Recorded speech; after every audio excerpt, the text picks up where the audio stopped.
Baiklah pelajar-pelajar, sekarang kita melihat pada muka surat 168, iaitu faktor kemerosotan kerajaan Bani Umayyah, di mana terdapat 3 faktor besar yang menjatuhkan kerajaan Bani Umayyah, iaitu yang pertama adalah faktor politik, yang kedua faktor sosial, dan yang ketiga faktor akhlak.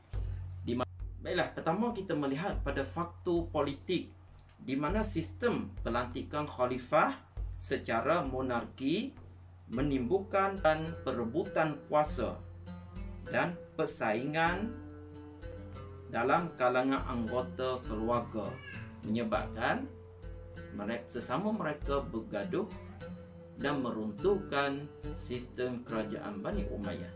Yang kedua iaitu pemberontakan oleh puak Syiah dan Khawarij serta golongan yang tidak berpuas hati dengan penubuhan kerajaan Bani Umayyah, menyebabkan sering berlaku pemberontakan dan peperangan kecil di kalangan rakyat, menyebabkan kestabilan politik kerajaan tidak dapat diteruskan. Faktor yang kedua iaitu dari sudut sosial, yang mana sikap taksub antara kabilah Arab utara dan selatan sehingga mencetuskan perpecahan dan gerakan sulit untuk menumbangkan kerajaan Bani Umayyah. Yang kedua, sikap diskriminasi sebahagian daripada khalifah terhadap golongan Mawali seperti bangsa Parsi dan Barbar di dalam pemilihan jawatan sebagai gubernur, menyebabkan berlakunya pergaduhan dan benci-membenci di antara satu sama lain.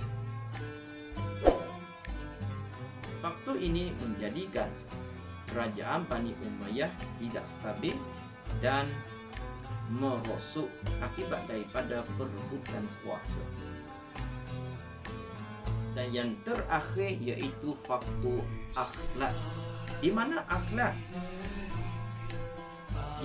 khalifah pada zaman kerajaan Bani Umayyah mengamalkan cara hidup mewah dan boros di dalam pembelanjaan harta, menimbulkan rasa tidak puas hati di kalangan rakyat. Selain daripada itu,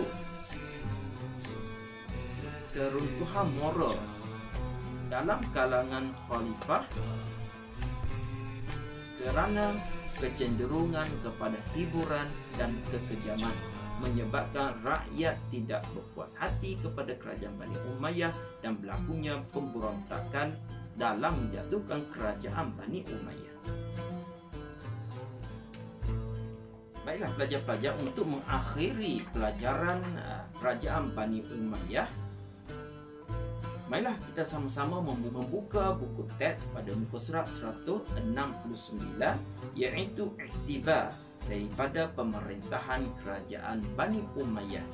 Terdapat 6 iktibar yang boleh kita ikuti dan jadikan sebagai panduan di dalam kehidupan kita dalam menerajui negara, persatuan, sekolah, NGO dan sebagainya. Dalam urusan kepimpinan agama syariat Islam, iaitu yang pertama, kita sebagai seorang Islam hendaklah memartabatkan ajaran Al-Quran dan As-Sunnah di dalam ditegakkan.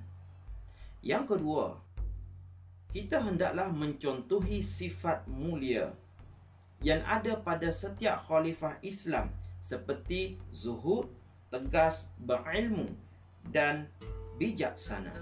Dan yang ketiga, iaitu kita hendaklah menjaga hubungan baik antara pemimpin dengan rakyat agar hidup harmoni. Dan yang keempat, kita hendaklah menjaga kebajikan sesama agar mengeratkan kasih sayang. Yang kelima, kita hendaklah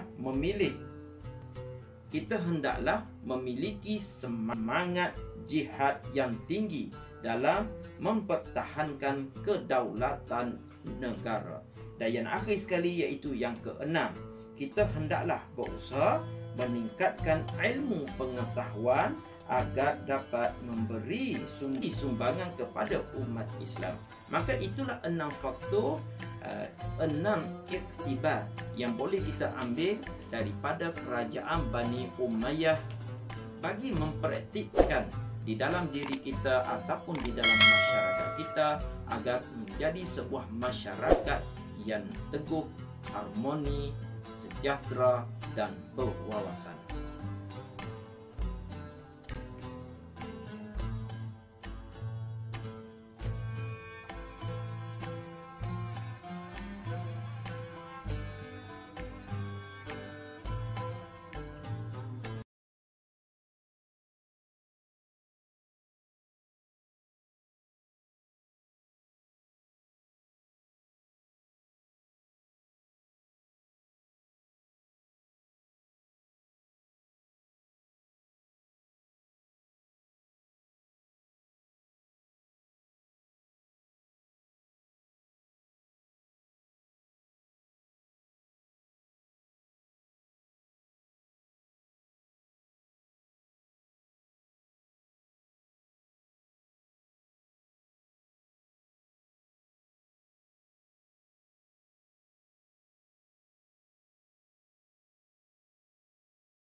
Dan yang ketiga, iaitu kita hendaklah menjaga hubungan baik antara pemimpin dengan rakyat agar hidup harmoni. Dan yang keempat, kita hendaklah menjaga kebajikan sesama